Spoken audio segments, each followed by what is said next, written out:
Ó Mãe Santíssima, intercedei por nós para que possamos bem compreender os ensinamentos de vosso Divino Filho, nosso Senhor e Salvador Jesus Cristo, e as explicações dos pais da Igreja.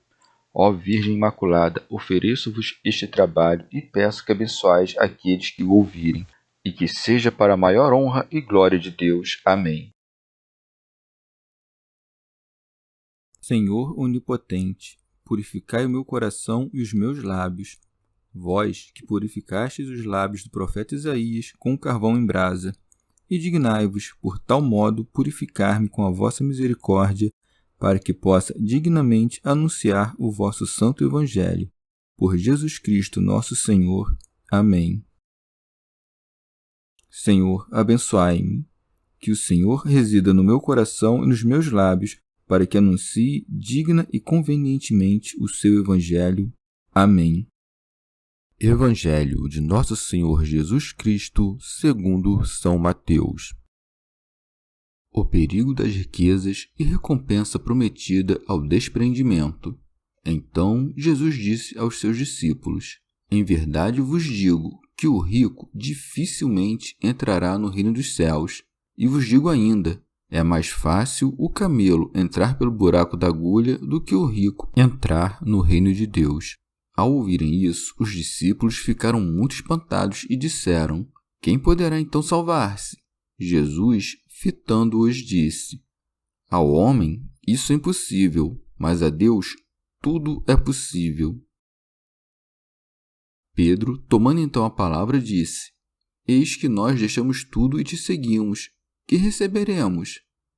Disse-lhe Jesus: Em verdade vos digo, a vós que me seguistes, quando as coisas forem renovadas e o Filho do Homem se assentar no seu trono de glória, assentar-vos-ei vós também em 12 tronos para julgar as 12 tribos de Israel.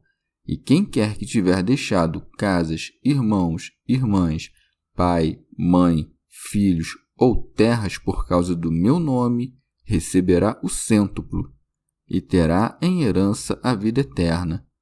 Muitos dos primeiros serão últimos, e muitos dos últimos primeiros. Comentários dos Pais da Igreja. Comentário de São Tomás de Aquino em forma de glosa. O Senhor toma ocasião deste avarento para falar de todos que são escravos da avareza. Por isso segue.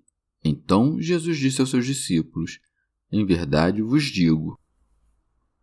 São João Crisóstomo.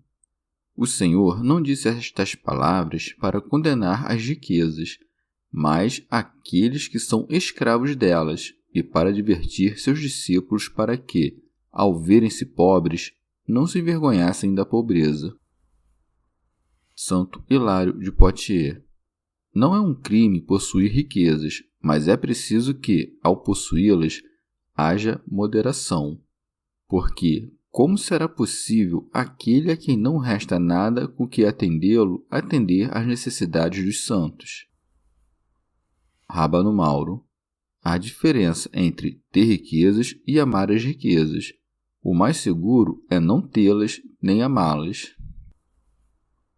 Remígio de Auxerre. O próprio Senhor, explicando o sentido dessa passagem, segundo Marcos, disse: Como é difícil a quem tem riquezas entrar no reino de Deus. Confiam em suas riquezas os que têm postas nela todas as suas esperanças. São Jerônimo. Como é difícil desprezar as riquezas que possuem, o Senhor disse que era difícil, mas não impossível, que um rico entrasse no reino dos céus, porque, quando se diz que uma coisa é difícil, não se pretende que haja impossibilidade, mas o que se quer dar a entender é o quão rara é essa coisa. Santo Hilário de Poitiers. É um cuidado perigoso o querer se enriquecer e uma carga muito pesada para a inocência o ocupar-se em aumentar as riquezas, porque não se adquirem os bens do mundo servindo a Deus sem se expor aos vícios do mundo. E esta é a dificuldade que tem o rico de entrar no reino dos céus. São João Crisóstomo. depois de ter dito o Senhor o quão difícil é para um rico entrar no reino dos céus, passa a manifestar uma coisa que é impossível. Por isso segue: eu vos digo ainda, é mais fácil o camelo entrar pelo buraco da agulha do que o rico entrar no reino de Deus. São Jerônimo. Segundo isso, nenhum rico se salvaria. Mas, se lermos Isaías, veremos como os camelos de Madiã e de Efá chegam a Jerusalém carregados de dons e presentes, e como os que em outro tempo estavam encurvados e torcidos sob o peso dos vícios, entram pelas portas de Jerusalém.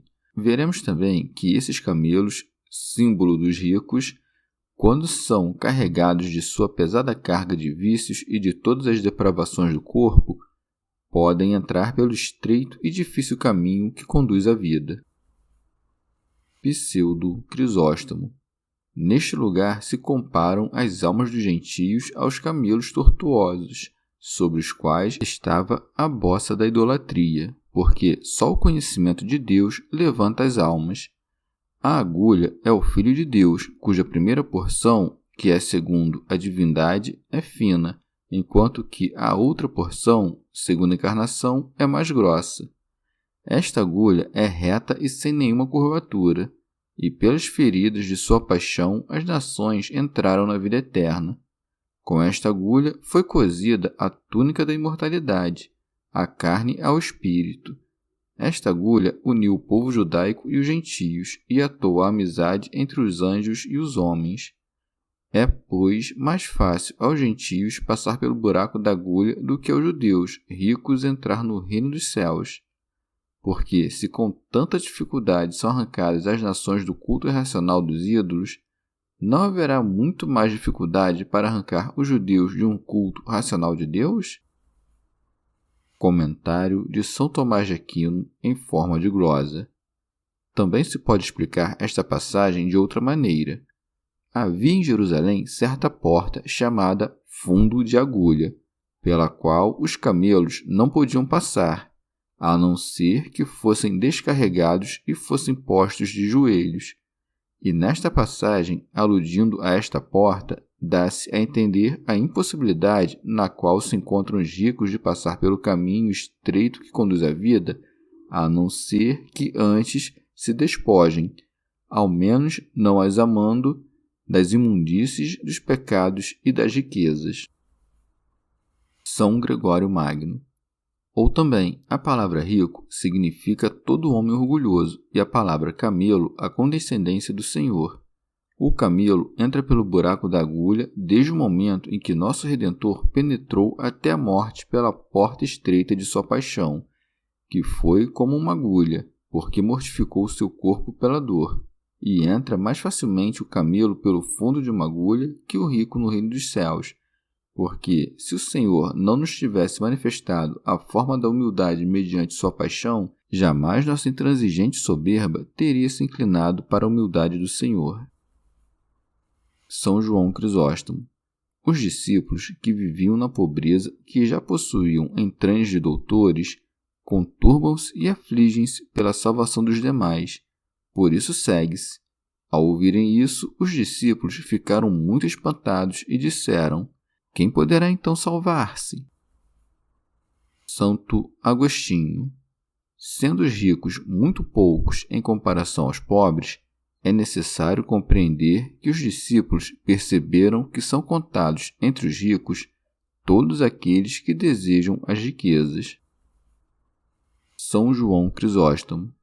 O evangelista demonstra, como consequência do dito, que isto é obra de Deus, uma vez que é necessária uma grande graça para que o homem se ordene retamente no uso das riquezas. Daqui o que segue. Jesus, fitando-os, disse: ao homem isso é impossível, mas a Deus tudo é possível. O evangelista significa pelas palavras fitando-os que o Senhor mitigou com a mansidão de seus olhos o temor que abrigavam as almas dos discípulos. Remígio de Auxerre. Não se deve tomar a passagem da qual falamos no sentido de que seja possível para Deus que o rico cobiçoso, avarento e soberbo entre no reino dos céus, mas no sentido de que pode se converter e assim entrar. São João Crisóstomo.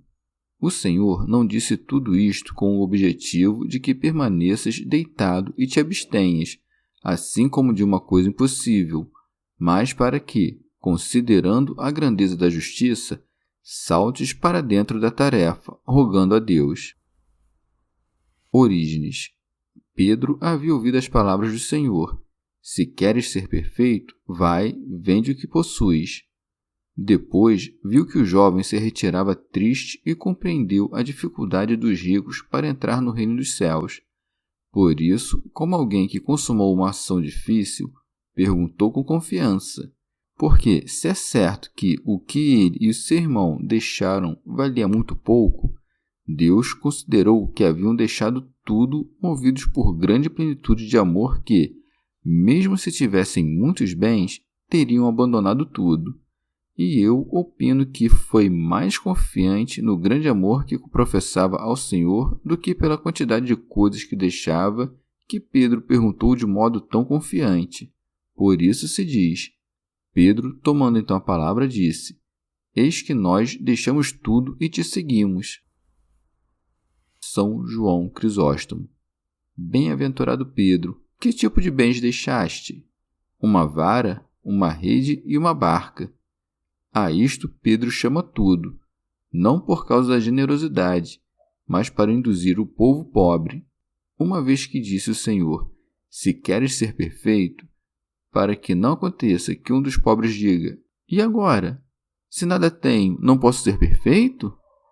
Pedro faz a pergunta a fim de que tu, pobre, saibas que não és desmerecido por isso, porque aquele que recebeu as chaves do reino dos céus tinha confiança nos bens que lá estavam e faz a pergunta em nome de todo o orbe terrestre. Vê, pois, com que diligência respondeu, de acordo com o que Cristo havia perguntado. Mandou Cristo duas coisas ao rico: que desse aos pobres o que possuía e que o seguisse. Isto mesmo diz Pedro: e te seguimos. Orígenes. Pode-se dizer, segundo o que o Pai revelou a Pedro sobre o seu Filho: nós seguimos a ti, que és a justiça, a santidade e outras coisas semelhantes. Por isso pergunta Pedro, como um atleta vitorioso, quais são os prêmios do combate. São Jerônimo. Não disse: vós deixastes tudo. Sócrates, o filósofo, também fez isso, e muitos outros desprezaram as riquezas, mas vós me seguistes, o que é próprio dos apóstolos e dos que creem. Como não era suficiente deixar tudo, acrescenta o que constitui a perfeição: e te seguimos. Fizemos o que me mandaste, pois, então, que prêmios darás a nós? Segue-se, disse-lhe Jesus: em verdade eu vos digo, a vós que me seguistes, quando as coisas forem renovadas e o Filho do Homem se assentar no seu trono de glória, assentar-vos-ei vós também em 12 tronos para julgar as 12 tribos de Israel. Santo Hilário de Poitiers. Os discípulos seguiram Cristo pela regeneração, ou seja, pelas águas do batismo, na santificação da fé. Esta regeneração, que foi seguida pelos apóstolos, não podia ser outorgada pela lei. São Jerônimo. Pode-se construir de outro modo esta passagem: vós, que me haveis seguido, sentareis na regeneração, isto é, no dia da ressurreição dos mortos, quando os mortos ressurgirem incorruptos da corrupção, nos assentos dos juízes para condenar as 12 tribos de Israel, porque não quiseram crer no que creem vós. Santo Agostinho. Assim como nossa carne será regenerada pela incorrupção, da mesma maneira nossa alma será regenerada pela fé. Pseudo Crisóstomo. Acontecerá que, no dia do juízo, responderão os judeus: Senhor, não te conhecemos como Filho de Deus na carne mortal. Que homem poderia ter visto um tesouro escondido na terra ou o sol coberto de nuvens? E os discípulos responderão: Nós fomos homens simples e ignorantes do povo, vós, sacerdotes e escribas. Mas nossa boa vontade veio a ser em nós como uma lâmpada que iluminou nossa ignorância, enquanto vossa malícia foi para vós como um denso nevoeiro para a vossa ciência. São João Crisóstomo. Não disse o Senhor, e as nações de todo o mundo, mas as tribos de Israel, porque tanto os apóstolos quanto os judeus haviam sido educados sob as mesmas leis e costumes. Por conseguinte, quando os judeus disserem que não puderam crer em Cristo porque a lei os proibia, apresentar-se-ão os discípulos que receberam a mesma lei. Mas alguém dirá: que coisa considerável o Senhor lhes prometeu, se terão eles o mesmo que têm os ninivitas e a rainha do sul? O Senhor lhes promete outras recompensas superiores às que devem receber os primeiros, mas aqui insinua veladamente algo a mais para eles. Acerca dos ninivitas e da rainha do sul, disse simplesmente que se levantarão e condenarão esta geração, enquanto a eles lhes disse: quando o Filho do Homem se assentar no seu trono de glória, assentar-vos-ei vós também. É, pois, bem manifesto que participarão da glória do reino do Senhor, e esta honra e esta glória inefável é o que o Senhor significou com a palavra tronos. Mas como se cumpriu esta promessa? Porventura, sentar-se-á também Judas? De maneira alguma, porque diz a lei de Deus promulgada pelo profeta Jeremias: noutro momento, decido estabelecer e plantar um reino ou um povo. Porém, se esse povo fizer o mal ante os meus olhos, de maneira que não ouça a minha voz, arrependo-me também eu do bem que disse que lhe faria. Que equivale a dizer: se fizerem-se indignos da minha promessa, não farei o que prometi. Judas, por sua vez, mostrou-se indigno do principado. Por esta razão, o Senhor, ao se dirigir aos seus discípulos, não prometeu simplesmente: vós também estareis sentados, senão que acrescentou: que me seguistes, para deste modo excluir Judas e atrair a todos os que depois deviam segui-lo. Não falava com efeito somente a eles, nem a Judas, já feito indigno. Santo Hilário de Poitiers. Cristo, ao colocar seus 12 apóstolos sobre 12 tronos para julgar as 12 tribos de Israel, uniu sua glória com a dos 12 patriarcas. Santo Agostinho. Daqui devemos tirar como consequência que Jesus julgará juntamente com seus discípulos. Por isso, diz aos judeus em outro lugar: por isso é que eles serão vossos juízes. Não devemos crer que, porque o Senhor diz que se sentarão seus discípulos sobre 12 tronos, não julgarão em união com o Senhor mais do que 12 homens a todo o gênero humano, porque o número 12 expressa toda uma multidão de juízes, levando em conta que as duas frações que constituem o número 7, isto é, 3 e 4, significam com frequência a universalidade das coisas, e multiplicadas essas duas frações formam o número 12. De outro modo, Matias, que foi eleito no lugar do traidor Judas, e o apóstolo Paulo, que trabalhou mais do que todos os outros, não teriam onde se sentar no tribunal. O próprio Paulo não deixa dúvidas de que eles, em união com os outros santos, serão juízes quando diz: não sabeis que havemos de julgar os anjos? Compreende-se, pois, no número dos juízes todos os que, pelo Evangelho, deixaram todas as suas coisas e seguiram o Senhor. São Gregório Magno. Todo aquele que, movido pelo estímulo do amor de Deus, deixar aqui tudo quanto possui, indubitavelmente obterá ali o mais elevado da potestade judiciária, de sorte que aquele que, por consideração do juízo, se submeta à dura necessidade de uma pobreza voluntária, virá então a julgar com aquele que julga. Santo Agostinho. As mesmas observações se devem fazer sobre o número 12 no que concerne àqueles que devem ser julgados. É certo que o Senhor não exclui deste número a tribo de Levi, que é a 13ª, assim como tampouco quis compreender só o povo judeu, com exclusão dos demais povos. Pseudo Crisóstomo. Ou também, por essas palavras, quando as coisas forem renovadas, Cristo quis expressar a primeira época do cristianismo, que se seguiu imediatamente à ascensão, porque realmente nessa época foram regerados os homens pelo batismo e ele esteve sentado no trono de Sua Majestade. Vede como não se referem suas palavras ao último juiz, mas à vocação de todas as nações. Porque não disse, quando vier o Filho do Homem sentado sobre o trono de Sua Majestade, mas disse, quando as coisas forem renovadas e o Filho do Homem se assentar no seu trono de glória. Coisa que se verificou desde que as pessoas começaram a crer em Cristo, segundo aquelas palavras. Deus reina sobre as nações, Deus está sentado sobre o seu santo trono. Desde então, os apóstolos começaram a se sentar sobre seus tronos, ou seja, sobre todos os cristãos, porque todo cristão que recebe a palavra de Pedro faz-se trono de Pedro, e assim dos demais apóstolos, porque os apóstolos estão sentados sobre tronos divididos em 12 categorias, segundo as diferenças das almas e a diversidade dos corações, que só Deus conhece. Porque, assim como o povo judeu esteve dividido em 12 tribos, assim também todo o povo cristão está dividido em 12 tribos, de sorte que umas almas pertencem à tribo de Ruben e assim as demais, segundo suas distintas virtudes.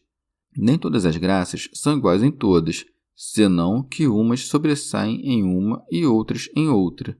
Os 12 apóstolos julgarão as 12 tribos de Israel, isto é, todo o povo judeu, assim como suas palavras foram recebidas por todas as nações. E todos os cristãos constituem os 12 tronos dos apóstolos. Mas, para Cristo, não há mais do que um só trono, porque todas as virtudes são como um só trono de Cristo, pois só Ele é perfeito em todas as virtudes. Entre os apóstolos, cada um se sobressai em alguma virtude particular, como Pedro na fé e João na inocência. Por essa razão, Pedro tem seu trono na fé e João na inocência, e deste modo os outros apóstolos. As seguintes palavras demonstram que Cristo se ocupava também da recompensa dos apóstolos neste mundo. E quem quer que tiver deixado casas, irmãos, irmãs, pai, mãe, filhos ou terras por causa do meu nome, receberá o cêntuplo. Porque se recebem um cêntuplo neste mundo, fica claro que aos apóstolos também lhes estava prometida, ainda neste mundo, esta recompensa. São João Crisóstomo. Ou também esta promessa se fazia aos discípulos que estavam presentes ali, porque os apóstolos eram já superiores a tais promessas e não buscavam nada que fosse terreno. Orígenes. Ou de outro modo, se alguém deixar tudo e seguir Cristo, receberá o que foi prometido a Pedro. Mas se não deixar tudo, mas somente certas coisas que se mencionam especialmente, este receberá um cêntuplo e possuirá a vida eterna.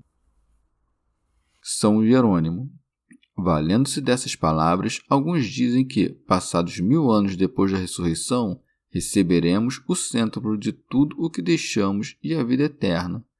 Não compreendo que se em tudo é aceitável e digna essa promessa, com respeito às esposas é vergonhosa, porque quem deixar uma esposa pelo Senhor não vai receber depois 100. Consequentemente, o sentido dessa passagem é este: o que deixar por Cristo os bens da carne receberá os do Espírito, que serão, com respeito aos primeiros, por seu valor ou mérito, o que é o número 100 em relação a um número pequeno. Orígenes.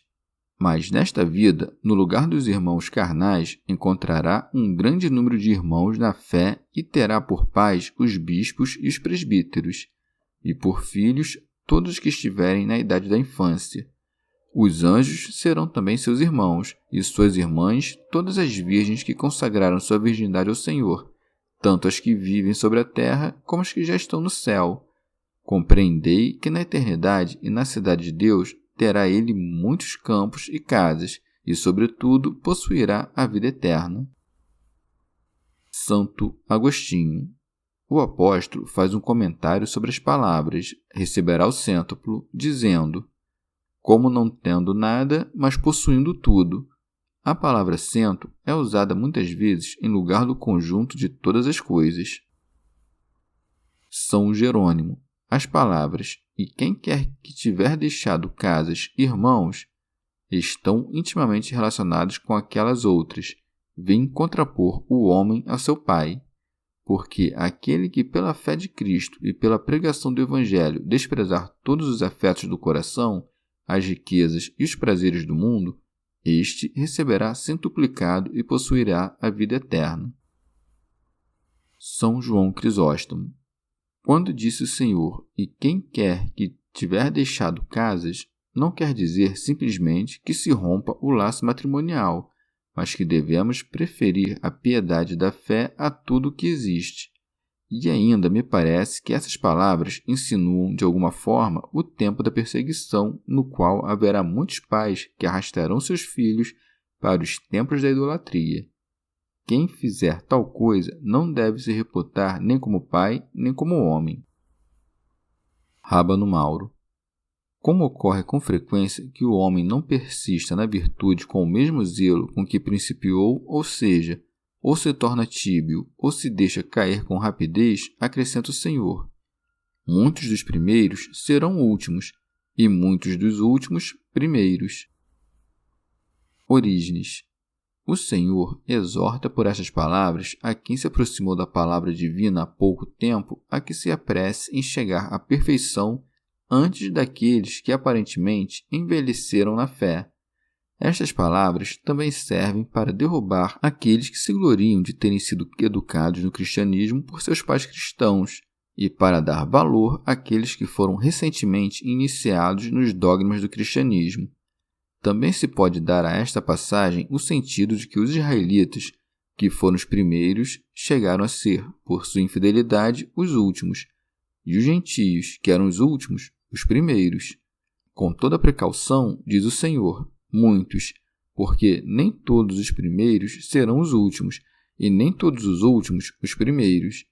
Ainda há homens que, sendo inferiores aos anjos, por sua natureza, se fizeram superiores a alguns dos anjos por sua vida angelical, e alguns anjos que foram os primeiros foram feitos os últimos por sua culpa. Remígio de Auxerre.